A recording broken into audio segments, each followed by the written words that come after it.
Hello, everybody. Welcome to GM Joel's Chess Week Recap on ICC. I'm Grandmaster Joel Benjamin, and this week we have the conclusion of the Tradewinds Gibraltar Masters Tournament. The last 5 rounds produced a number of interesting games and a tense fight for first that needed extra time to resolve. In the end, Hikaru Nakamura did not manage to reel in his 4th consecutive Gibraltar title when Levon Aronian took the title in the playoff. A whopping 7 players landed in a tie for first. But let's back up a bit and see some games from players who didn't get to the winner's circle. Vasily Ivanchuk had his hands full with Indian players in Gibraltar. We saw one of his losses last week. In the 8th round, he lost to Gupta's diabolical tactic. Okay, so we're going to pick it up here. Move 28. And Gupta sets things up with d5. Nice move. And rook takes pawn. And now, in this position, White has a pleasant choice because he can play rook takes e6. And if rook takes e6, Queen takes f5, then the rook has to go somewhere, and various rook moves like rook f6 allows knight h7 tactic. Very good for White. But Black can do a little bit better by answering rook takes e6 with rook de5, and White is much better, not necessarily winning. So Gupta played a little bit more complicated move, knight takes e6. All right. And here, Ivanchuk grabbed the knight right away, which was a mistake, but led to great finish. He should have played queen c6, and that guards the c3 square, which is important. It stops a queen check. And actually here, it's tricky for White to maintain his advantage because he actually has to put his queen onto the e file, which you don't really want to do with the rook there, but he's got to protect the knight. He can play queen e2, but it's probably even stronger to play queen e3. And bishop g7 is kind of a forced move. Queen g5 is coming. And now the most accurate sequence is queen g5, hitting the rook, queen d6, and then queen back to c1, guarding the rook on e1. And then White is ready, threatening queen c8, ideas of taking on g7, and getting at the black king, and White is probably winning. But with queen c6, Black can at least make White play some accurate moves. Okay, Ivanchuk just grabbed rook takes e6, and he overlooked a very strong tactic. It's because he was expecting the move queen c3, which looks like a strong move, right? But in queen c3, he can kind of hang on with rook e5. He's got to use this one, because the idea is to play check, bishop c5, and the king goes away, bishop d4, all right? And then we could see rook takes e5. Now rook takes e5, queen takes d4, no good. So bishop takes, pawn takes, and then something like queen e6. And White is better, but not winning. So that's what Ivanchuk thought was going to happen. But what really happened was, boom, rook g8. Very nice tactic. One you don't see every day. He forces the king onto this diagonal, and now the rook is going to drop, because if king f7, queen takes f5 check doesn't help. Either you drop the rook or you play rook f6, and then White is going to end up winning not just the queen, but everything, just queen for nothing. So after queen takes d5, Ivanchuk played a curious move, queen b5, I guess trying to get rook and bishop against queen, which probably would be completely hopeless anyway, but Gupta didn't go for it because in this position with an extra exchange, his rook and queen have a mating attack. So after rook d1, Ivanchuk resigned. So yeah, that's a tough day at the office for Ivanchuk. Definitely preferred not to play the Indian players in this event. All right, next we have a game between two very interesting young players. Now, Daniil Dubov is already established as a promising grandmaster, and not just promising, he's already very strong, 2,700 almost, maybe after this tournament. He pulls off a nice combination shortly after the heavy-duty theory is exhausted. So we've got Henderson de la Fuente against Dubov. All right, so here we have a very sharp theoretical battle. It's the Sveshnikov, and it's going to be theory for a long time. And I'm not going to really get into the theory that much to say that, okay, other than to say that all this has been played before. Now, this rook b8 stuff, the idea used to be to prevent a4, but people then realize that you can take and play knight b4, so it doesn't really prevent it. It just leads to other business. Pawn takes is a little bit less common than knight takes, but this is all known. This too. This too. And bishop takes b5. This too. Well, bishop b7 is also a move. That's the first new move. Looks like an obvious move, but queen b8 has been played in a couple of games, which came out even. So Dubov is trying to make something happen. I mean, it's tough, sometimes when you play these sharp openings, you think, okay, creating some action, but, when there's so much theory, it's sometimes hard to really get a fresh game. So he goes for this position where he has that outside pawn, but now white has this majority in the center. The knight is very strongly posted on d5. And then with this move f5, this move is actually a bit dubious, as white has some tactical possibilities with the move knight c7, attacking the rook. And also there are ideas of this fork on e6. So objectively, the best move might have been bishop f6 here. But after bishop f6, then white could play queen to c4. Rook e5, knight e6, and then after the queen moves, take on f5. Now, because the bishop is on f6, the rook can't take. This rook can't take on f5, so black has to move away. Even so, okay, white has an advantage here. Dubov didn't want that, but bishop d2 is a pretty risky move. And actually, in this case, the queen should retreat to c2. And the reason is that after rook e5, white has a strong move, rook d1, utilizing this pin. And black is going to be in some trouble after this move. So that means that black may have to play rook b7, knight e6, and now queen c8.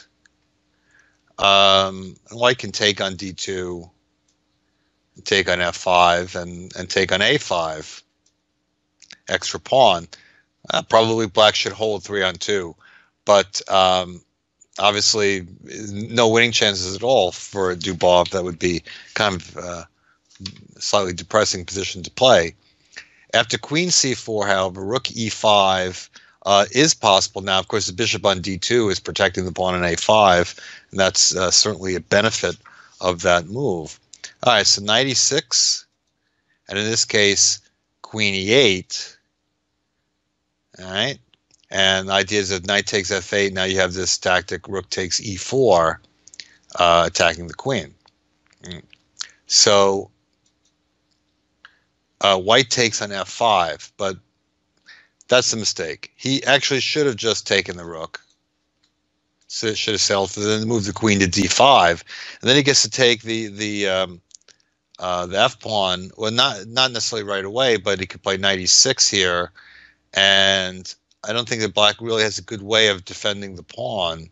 So something like bishop c3, getting on the diagonal, this might be relatively best. Now white might have a slight advantage even with the queens on the board, only with the queens on the board, because the queen and knight give him some attacking chance on the king side. If they get traded, then that a pawn could become very strong. But in any case, white isn't really in any danger here.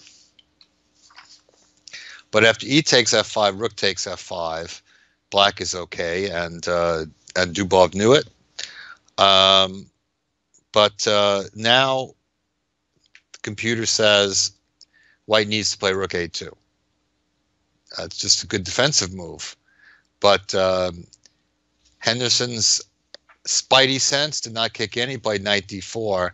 And I actually heard an interview with Dubov about this game, and he said he saw rook f2, but his first thought was that it was too good to be true, that these things, he calculates these type of things and they don't usually work. But of course, you never know. Your position is different, so that's why you got to do it.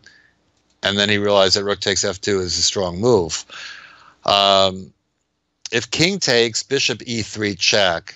And now any move other than onto the e-file, the queen comes in, king f3 runs into queen h5 check, king g3 runs into queen g6 check. So white has to run into the center, which is not that pleasant. And here, black has a strong move, bishop c3. The bishop can't be taken because the rook on a4 is hanging. The bishop can drop back to this safe b4 square. And although it's not a forced win for black, he very clearly has excellent compensation for the exchange, and it's unpleasant for white to play. But it's relatively better than rook takes, rook e1 check, rook f1. But now comes a real nice kicker, and you start to get around it when you notice that after bishop e3 check, king h1, rook takes rook would be mate, if not for the queen, and that's when it hits you to go for one of these deflections. Okay, now let's see what I can do. If he can take the rook, queen takes queen, rook e8, but then the queen comes back, and it's a lost ending. Knights do not like playing against rook pawns. That's not going to be any problem for black.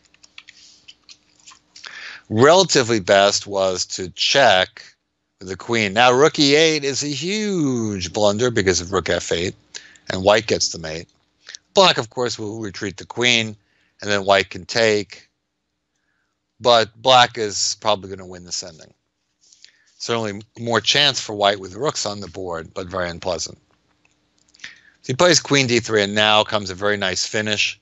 The computer says queen d1 is plus 4 for black, meaning just white's position falls apart. But I still like what Dubov does, because basically it all happens with check, and it leads to one of my favorite things by force, and that is, you guessed it, liquidation into the pawn ending. And he wins because that a pawn is going to deflect the white king and put it offside, and white does not have enough time to get back. And that's it. Because black's going to play king g2, well, I can show you the finish. It would be like something like this, h5, and black has that extra tempo he needs to win. Easy enough to calculate from the beginning of the pawn ending. And so Dubov wins that game nicely. Now, a little bit about, first Dubov. Now, he earned his GM title at 14. He's really coming into his own at 21. But his opponent, Lance Henderson de la Fuente, has really come out of nowhere. He only just completed the requirements for the IM title, and he's already setting his sights on GM title. He is 14, unless his birthday was in the first month of the year. Then he just turned 15, and he took a big step towards the title. He made a norm. He just got the IM title. He already made a GM norm in this tournament, and even managed to come half a point behind the winners with 7 out of 10. So very impressive for this Henderson de la Fuente of Spain. And I have to admit, I had never heard of him before this tournament. He's really just come on the scene, but he's a fast mover. Meanwhile, Dubov's tournament had a rough ending. He had a chance for clear first, actually, if he could have won the last game, but instead absorbed the loss when Li Kuan-lim found a breakthrough in a blocked position. And we'll see how he did that next. Okay, so I'm not going to spend too much time in the early part of the game. It was a Ras Limo, The one part I found kind of interesting was his strategy of Li Kuan-Lim's, where he plays b4 and he takes it. Normally that doesn't do that much, but his idea was he wanted to establish his bishop on d5, and when he backed it up with c4, now if black ever takes it, he gets a protected passed pawn, and he's playing against black's bad bishop. So that kind of gave him, I guess, kind of an easy game, but black still is able to maneuver a lot on the king side, and looked like maybe he could do something, but he ended up only managing to kind of block things up over there. And black is almost blocking things up on the queen side. And now with everything this blocked up, he goes knight f5. He gets rid of black's good bishop. And at this point, black is really just trying for a fortress. He trades the queens. Black is really just trying to bolster things. Bishop d8 is probably already a mistake. He maybe should move his rook somewhere. Hard to say where. King g4, maybe even knight f4. And white is certainly better, but it's not easy to show that he'll have enough to win. I think Dubov was maybe a little concerned about a sacrifice on a5 for 2 pawns, which white can try, but it's not going to be clearly winning. The problem was with bishop d8, king g4, bishop c7. He walked into d4, and d4 is a strong opening of the position. If c takes d4, c5, now black is actually in much worse shape because of the rook is on the c file. As this pin kills, white's got rook c1 and bishop takes a5, so he's going to win material. So Dubov tried taking this way, but then break through in the center, and now we see his king side is very brittle because he can't take his bishop g5 check, and the knight drops. So the relatively best try would be rook d5, rook b6, something like this could happen, and then rook c6, and white has a winning position eventually. But when the rook went back, now nice sacrifice, exchange sacrifice, but very easy one to make as the king side falls apart. Bishop g5 was a huge threat. And now white just gets connected past pawns. And that wins the game. The exchange is not enough compensation. Dubov struggles for a few moves. e6, almost anything wins here. And now simply rook takes rook, and the pawn's coming forward, f6. They're eventually going to cost black his rook. So Dubov resigned. Tough loss for him. But Li Kuan-Lim was able to jump into a tie for first, as did Vityugov, who defeated Antipov, and Adams, who took advantage of a strange opening blunder by Grandelius. Meanwhile, Vachier and Report drew, while Aronian passed on a chance to try to win the tournament outright. And we're going to see what his opportunity against Hikaru Nakamura next. Okay, so this game, Aronian Nakamura, was short and sharp. Now, Nakamura takes a little bit of a chance with a Piert's defense, and basically he was not too confident of his tie breaks. And also there was this Dubov game. Dubov was playing someone a half a point down, so it obviously wasn't going to be a quick draw, and he was concerned that Dubov might win the whole thing. So he took some liberties, but this type of position is known to be really very comfortable for black. I don't think b6. I think queen a5. I mean, I know something about this opening. I think queen a5 is maybe a better way to go about it. Now, in this case, the exchange of dark squared bishops, it's not always a great way to go, but in this case, because black's pieces aren't really coordinating that well, very often he wants to trade that light squared bishop for the knight. But here,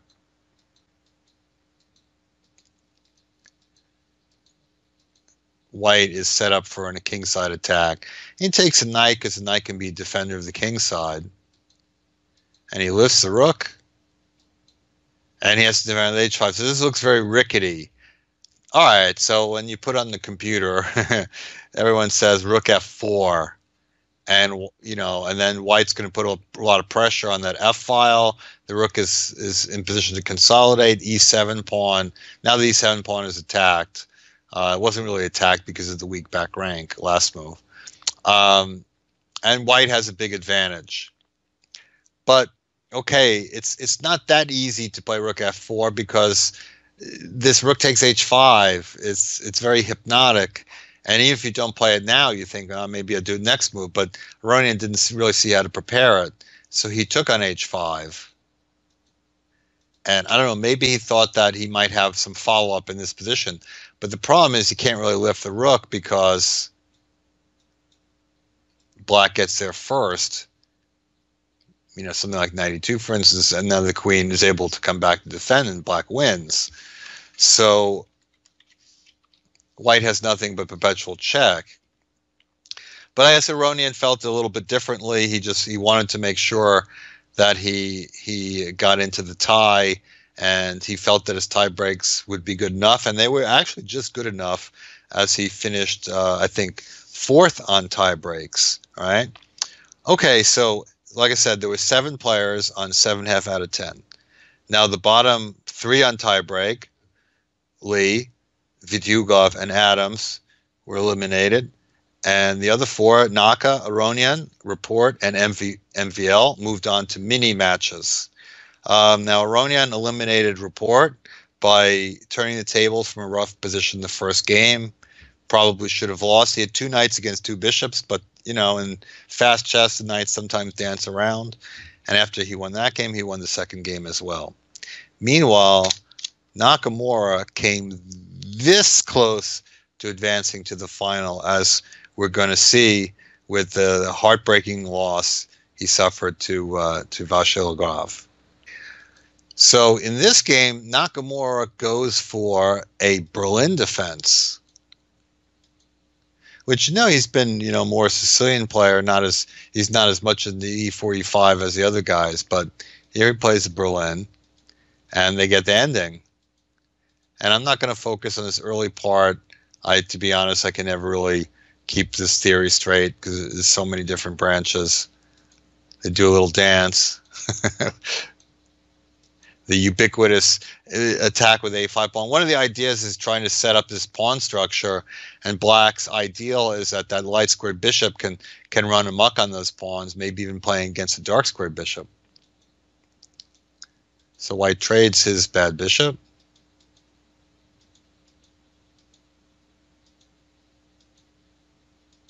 All right, now we get interesting here. Okay, Nakamura goes for it.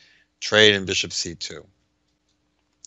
So Vashier's idea is he's going to trap the bishop, but not so easy to take it. Chases the knight away. Now, if the knight just moves a random square, the bishop gets out, so he checks.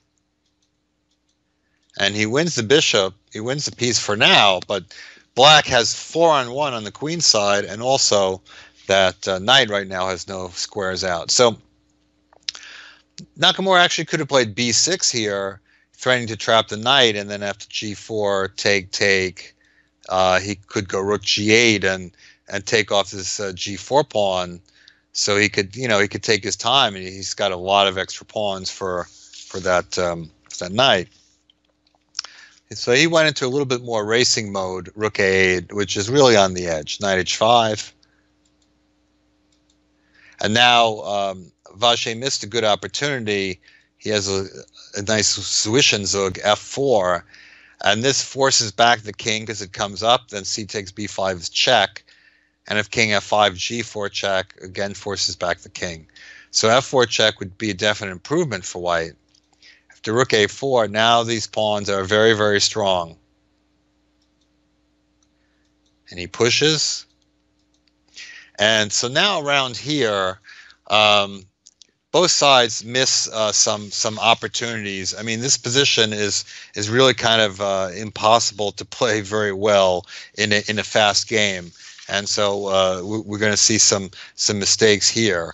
Now, first of all, the king e2 was not the best. White has to try to coordinate these pieces. So rook d1 check was a good opportunity to bring the knight back, but black can still manage winning chances by coming now to b2 and if rook d2 king c1 and the pawns keep rolling. White is on the edge here, right? So after king e2, now b4 was not the most accurate way to push, as it allows rook d1 check, king c4, knight d5, getting the knight back so those pieces can work together, threatening knight b6. Also, the knight can come back to e3. It's kind of winning a tempo. Knight come back to e3 and work together with the rook to keep the black king back. So instead of b4, c4 was stronger, and then the king can come to c5, and that doesn't allow white to coordinate those pieces as well. Not easy to see. Now after white's next move, h4, it's way too slow. Now black is winning again. b3, king d2, and now he can push c4 is probably stronger. Black is really winning this position. a3, rook d1, and now big mistake. He needs to play c4. Nakamura said thinking his king should be out in front, but really he wants to tuck the king back to c5. For instance, king c1, king c5, tuck back there, and then the pawns are pretty much unstoppable. But unfortunately, poor Nakamura ran his pawns into the ground. I think, well, I don't know what he missed really, because I guess maybe he missed that he can't queen here,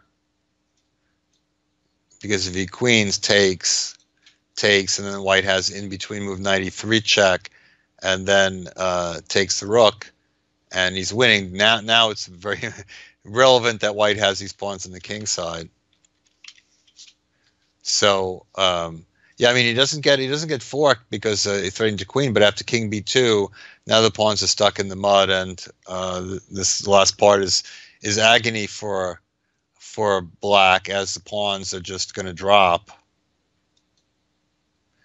I mean, he can play rook c8, but white could just take on c4 anyway because the h pawn would be unstoppable. So takes, back, and knight check, and that wins because king b5, knight c7, or king a4, knight b6.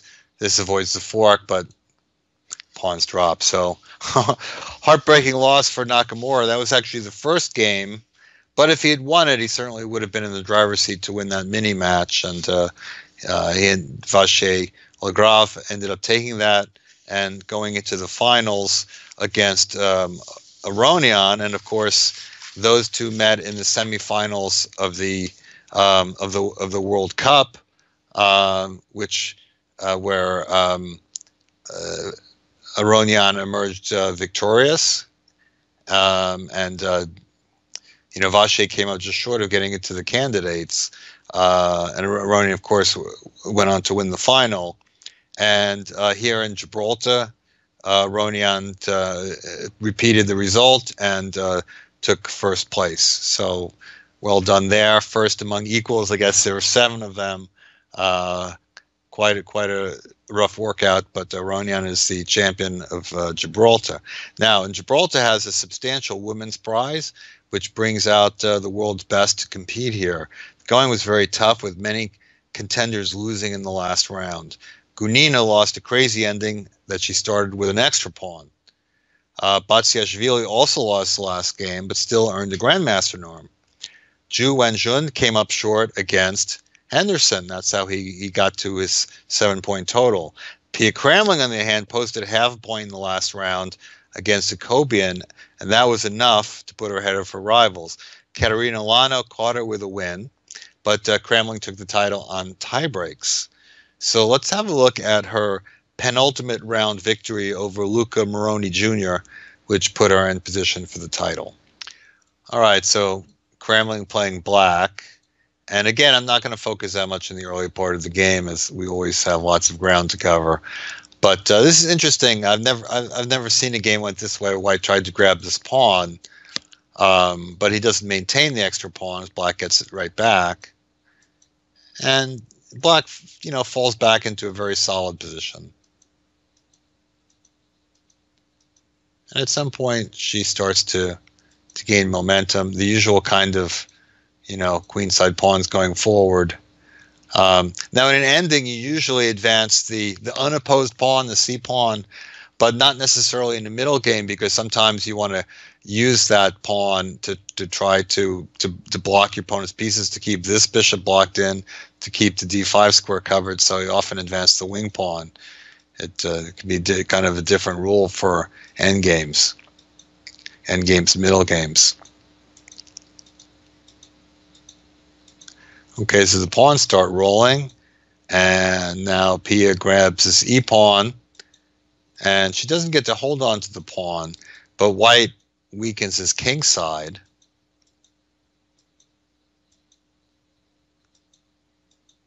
All right, so now this is where I want to get into the action here.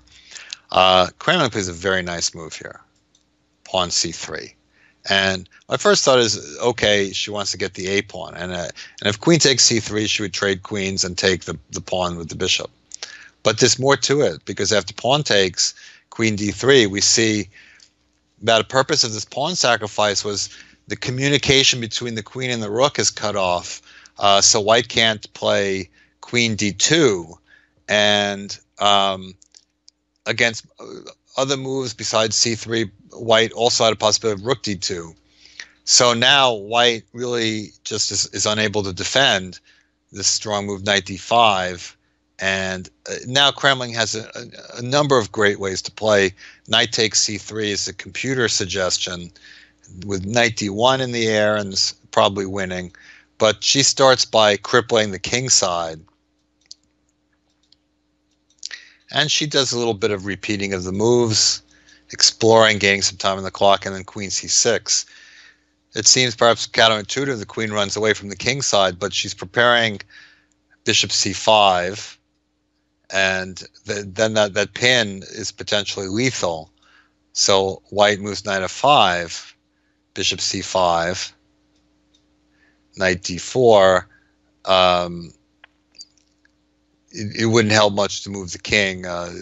Black would be in position to deliver a very strong check with the queen and take some pawns. But after knight d4, now rook a8.